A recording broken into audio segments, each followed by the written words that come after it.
¿Qué es mejor, vivir como un monstruo o morir como un hombre bueno? Lo peor de tener un trastorno mental es que la sociedad y las personas quieren que actúes como si no lo tienes. La verdadera locura quizá no es otra cosa que la sabiduría misma, que al reconocer y al saber las vergüenzas del mundo, pues toma la inteligente decisión de volverse loca. Y aquí hablamos de Rosenhan y su famoso experimento en el año 73, que se llama estar sano en lugares insanos. Con su equipo se infiltró en unos psiquiátricos fingiendo unos síntomas, acudieron a consulta describiéndolos de forma muy vaga y superficial, simplemente decían que escuchaban voces. Y bueno, pues inmediatamente fueron encerrados, ¿no? Y con un diagnóstico de por vida. El diagnóstico a veces revela poco sobre el paciente y mucho sobre el lugar en donde se encuentra. Al final, claro, el cine bebe un poco de la realidad, pero también da a la realidad ideas muy distorsionadas y pues, mitos psicológicos que tenemos sobre todo la población general sobre lo que es la psicología o sobre lo que son pues, estos diagnósticos. El cine, el teatro, pues eran para algunas personas como el último espacio donde mucha gente podía reflexionar sobre temas que pues no se habla en tu casa, no se habla en las comidas, no se habla en el cole y no se habla en la televisión.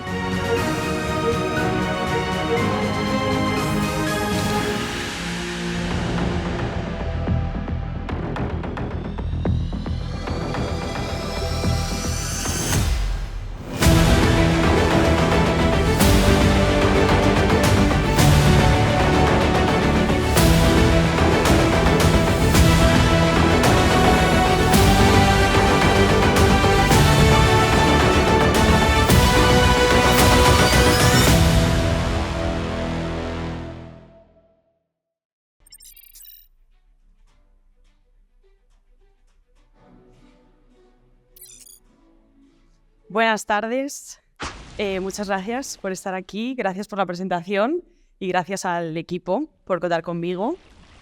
Efectivamente vamos a hablar de luces, cámara y locura, los mitos psicológicos en la gran pantalla. Voy a hablar del término de la locura a través de distintas películas que vamos a ir viendo. Vamos a empezar ya directamente con una de las míticas, una de las grandes películas que es Shutter Island. Es una de las primeras películas que yo vi que me hizo reflexionar mucho sobre el término de la locura y sobre la psicología. Creo que es, en parte, muchas pelis que vi, como Shutter Island, Memento, Cisne Negro, Efectos secundarios, creo que tuvieron mucho que ver con que yo empezara a estudiar psicología, pero en realidad con una idea totalmente distorsionada de lo que es la psicología, que creo que a todos nos ha pasado al empezar la carrera. En esta película, que lo siento, voy a hacer un poco de spoiler, pero es de 2010, si alguien no la ha visto, no pasa nada porque hay que verla igualmente, da igual el spoiler, pero esta escena en concreto pertenece a la escena final donde, pues el protagonista, que es Leonardo DiCaprio, a lo largo de toda la película, ¿no? Vamos viendo un poco la duda de si está loco o no. Voy a usar durante toda la charla el término locura para entenderlo como un concepto que se ha utilizado a lo largo de la historia, pero para nada de manera peyorativa. Y entonces en esta escena el protagonista dice una frase muy reveladora que es que ¿qué es mejor, vivir como un monstruo o morir como un hombre bueno? ¿Por qué es importante esta frase? Porque a lo largo de la película se va viendo cómo pues el protagonista ha vivido situaciones muy, muy traumáticas y por eso igual en esta escena final es que el final es un poco debatible. Se supone que es un final abierto, pero yo voy a dar lo que es mi idea y después cuando acabe el evento podemos hablar un poco de estas pelis, si queréis. Pero en este caso el final se supone que tiene un momento de lucidez y de ser consciente de la realidad paralela que se ha montado precisamente por esos eventos traumáticos que ha vivido. Y toda la película es un psiquiátrico de 1994, que nos podemos imaginar, no es de hace tantos años, pero se hacían pues las barbaridades que se hacían y a este paciente, ¿no?, le iban a hacer una lobotomía. Y entonces cuando se da cuenta que no le queda otra que eso, se plantea esa pregunta de pues no sé qué prefiero, si saber lo que he hecho o asumir un poco mi vida. Y me recuerda mucho a una frase que me gusta mucho, que es que la verdadera locura quizá no es otra cosa que la sabiduría misma, que al reconocer y al saber las vergüenzas del mundo, pues toma la inteligente decisión de volverse loca. Y la locura es un término que a lo largo de la historia se ha hablado desde todos los ámbitos, desde todas las disciplinas, y cada disciplina te ha dado una respuesta, incluso te da, ¿no?, en la actualidad una respuesta. Medicina, psicología, psiquiatría, la Iglesia. Y es interesante ver un poco el inicio de la psiquiatría. Que si hay que poner, hay muchas fechas interesantes, pero si yo tuviese que nombrar una, porque obviamente en esta charla de 20 minutos pues voy a resumir muchas cosas, hablaría de Foucault. Lo siento porque he mirado no sé cuántas veces cómo se pronuncia y yo creo que lo pronuncio mal, pero perdón si lo pronuncio mal. Que nos habla de 1656, en el primer hospital que se considera como el primer hospital de París. Nos habla de esto porque él lo considera o se considera el primer encierro. ¿Por qué? Porque en su momento, bueno, pues antes de la Ilustración, en este momento estamos hablando de la Ilustración como la época de un gran cambio social donde se empieza a usar la razón y se dice, bueno, pues podemos avanzar como humanidad si utilizamos métodos científicos y métodos racionales. Entonces, en la Ilustración, antes de esto se perseguía, ¿no?, a los locos, la caza de brujas, y en este momento se les lleva a una institución que se considera el primer encierro de todas estas personas. Se encerró al prácticamente el 1% de la población porque se consideraban los de la sin razón. Porque claro, si tú dices lo que es la razón, lo que es la norma, vas a tener que definir quién se sale de esa norma.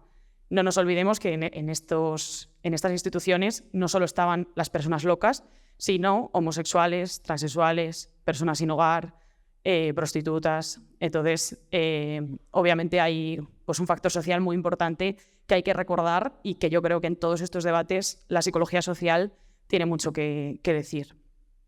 Y podemos hablar entonces de Pinel en los años 70, que lo que hizo, bueno, si fuese una película, se consideraría como el héroe, ¿no?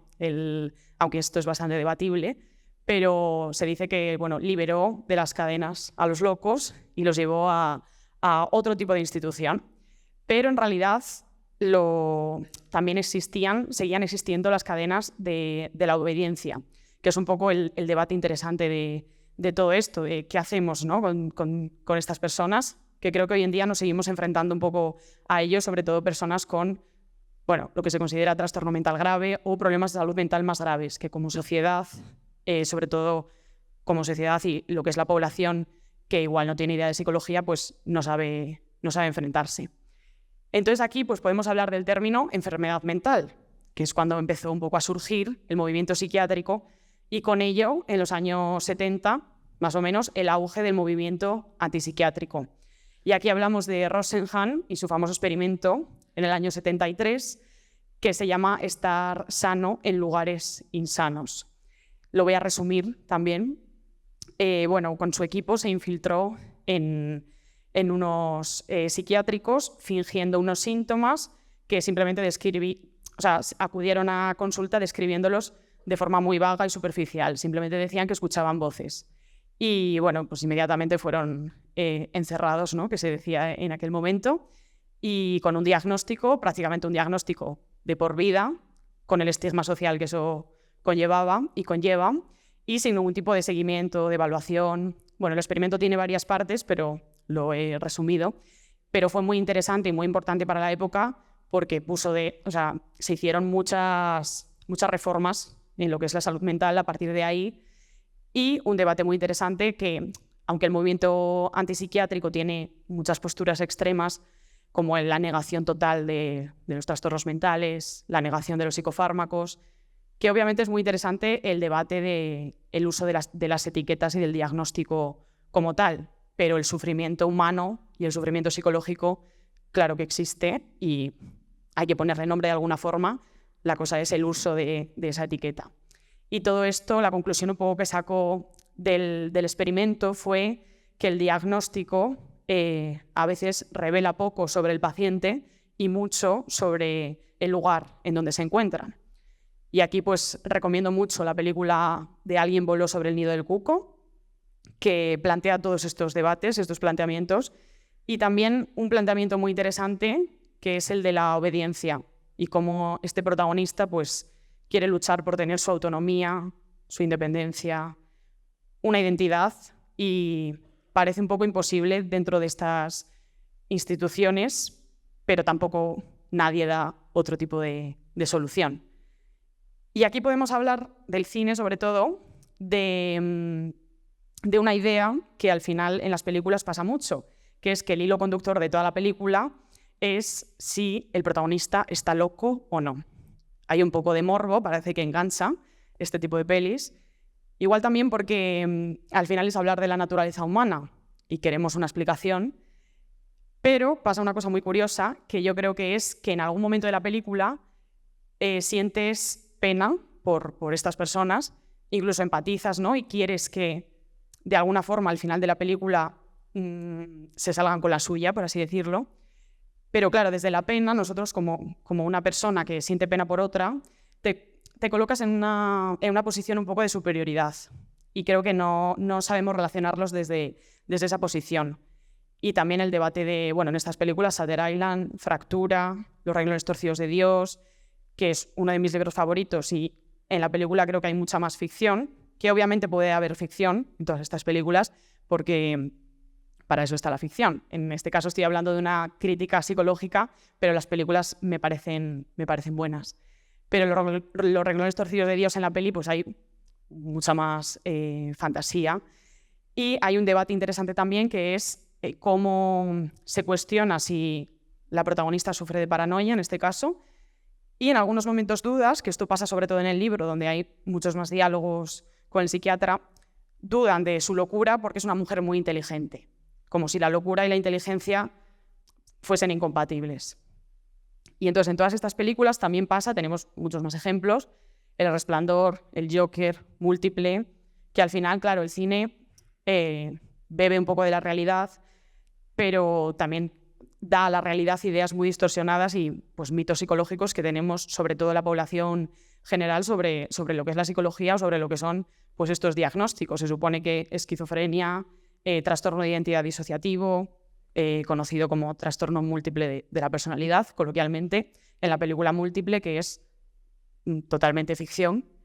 Y aquí hay una lectura también muy interesante de el hombre y la locura, ¿no? Porque si hablamos de la mujer y la locura, daría para otra charla, pero en las pelis suele ser el principal problema, el principal mito, el hombre y el trastorno mental, trastorno psicológico, relacionado mucho con que son personas muy agresivas o potencialmente agresivas, incluso asesinos, en todos estos ejemplos, por ejemplo. En el caso del Joker hay una lectura muy interesante, ¿no? Porque en realidad en todas las pelis que he nombrado, si te das cuenta de la vida de esas personas, el contexto es súper importante. Y en el caso del Joker, precisamente hace una crítica a cómo como sociedad tratamos a estas personas, las excluimos, y dice una frase, ¿no?, muy famosa, que es que lo peor de tener un trastorno mental es que la sociedad y las personas quieren que actúes como si no lo tienes. Pero acaba la película y, bueno, spoiler, pues mata a una persona también. Entonces se vuelve a crear otra vez el estereotipo de persona agresiva. Y como sociedad también pasa una cosa muy curiosa cuando también hay un asesinato, una violación o algún acto horrible que la gente quiere agarrarse a que lo ha cometido porque, bueno, estaba loco, ¿no? Que creo que también es un poco el debate de que no encontramos una explicación a la naturaleza humana y nos queremos agarrar a algo. Entonces os recomiendo mucho el documental que es de este año, que se llama En el Adamant, que es en Francia también, precisamente, en un hospital, o sea, un hospital no, es un centro de día, es que no tiene nombre, yo creo exactamente, y es una estructura que flota en el río. Entonces es muy bonito porque, o sea, es un documental, es real, las personas que salen son pacientes y hablan a cámara y cuentan un poco su experiencia, son todo personas mayores que básicamente no tienen dónde ir y están ahí haciendo terapias grupales, arteterapia. Es bastante bonito y por otro lado triste. Y dicen, claro, al ser una estructura que flota en el río, la metáfora es muy bonita porque van y dicen que es el único espacio que les ancla un poco al espacio-tiempo, les aumenta el estado de ánimo y se plantea todos estos debates. La deshumanización de la psiquiatría, porque todos son pacientes que están ahí porque no se sabe qué hacer con ellos, la obediencia, lo de la inteligencia, hay personas muy inteligentes y a la población le choca, ¿no? Como puede ser la búsqueda de la identidad de estas personas, de su autonomía, porque también al final estas personas no solo hay que buscar la ausencia de síntomas con los pacientes, se supone que todos tenemos el derecho a tener una vida lo más plena posible o vivir de la forma más autónoma posible, ¿no? Que creo que esto desde todas las ramas en realidad sanitarias tendríamos que tener en cuenta de que no trabajamos solo con síntomas, sino con personas. Y también el debate, que me parece muy interesante, de la obediencia.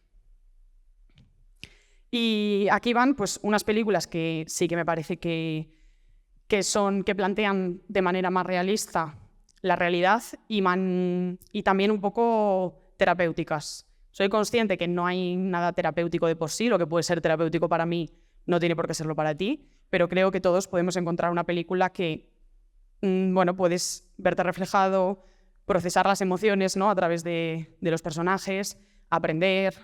Tenemos Little Miss Sunshine y Una historia casi divertida, que hablan del suicidio, problemas familiares, problemas de alimentación, imagen corporal. La boda de Rosa, que creo que es una de las pocas pelis que no caen tópicos, me parece que refleja bien la asertividad, el amor propio, la autoestima. La peor persona del mundo, sobre la culpa. 20.000 especies de abejas, sobre la infancia trans. The Father, sobre la demencia, que es una película increíble. 17, sobre la adolescencia, el espectro autista, problemas familiares también. Y Lady Bird, sobre la adolescencia y, bueno, también problemas familiares y un poco la búsqueda de tu identidad. Estas películas al final son importantes porque para mí el cine es un poco se dice que es uno de los mayores artes porque precisamente puede reunir el resto de las artes. Y también creo que es importante porque pueden reflejar y hablar de cosas, ¿no? de todos los temas posibles, pero a nivel psicológico puedes aprender mucho a través de ellas y sobre todo te puedes encontrar con temas que igual en tu realidad no existen.